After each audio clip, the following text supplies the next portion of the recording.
ndabasuhuza mu izina rya Yesu. Ijambo rivuga ngo inzira iganisha ku mahirwe, inzira iganisha kuri 6.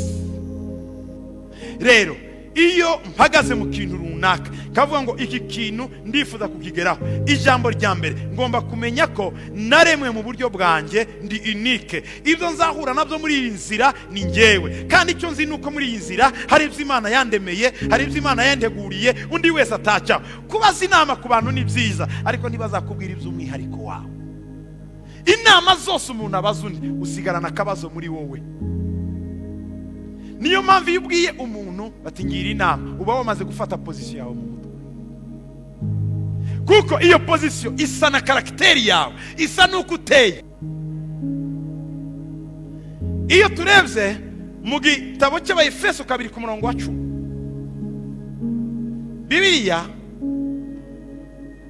iravuga ngo kuko turabo yaremye ituremeye imirimo myiza muri Kristo Yesu, iyi Imana yiteguriye kera kugira ngo tuyigenderemo. Hari imirimo Imana yateguye ku buzima bwawe, igihe uri muyigenderamo cyose umenya ko ari wowe wenyine gusa, nta wundi uzakandagira mu kirenge cyawe,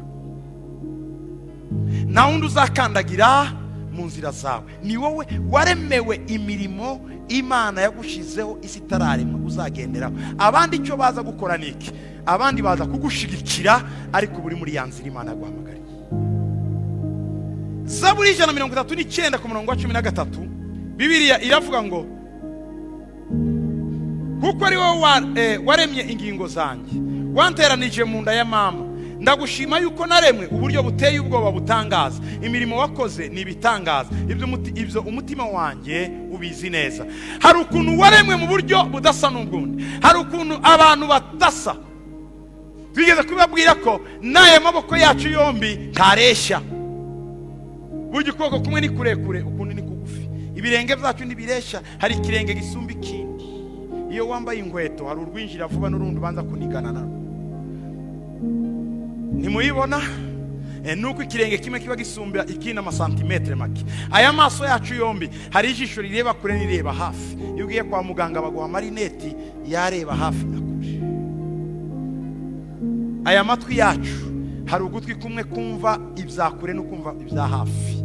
Uzareba iyo uri kuri mobile hari ugutwi kwa gatoye, ugutwi guhoraho mobile, kuko nta majwi ava kure. Iyo uhinduye ukundi isegonda ebyiri wahinduye ujyana kuri kurya kumva cyane. Ibyo Imana yabikoze mu buryo butangaje. Izi ntoki zanjye zose ntizireshya, hari ururerure n'urundi.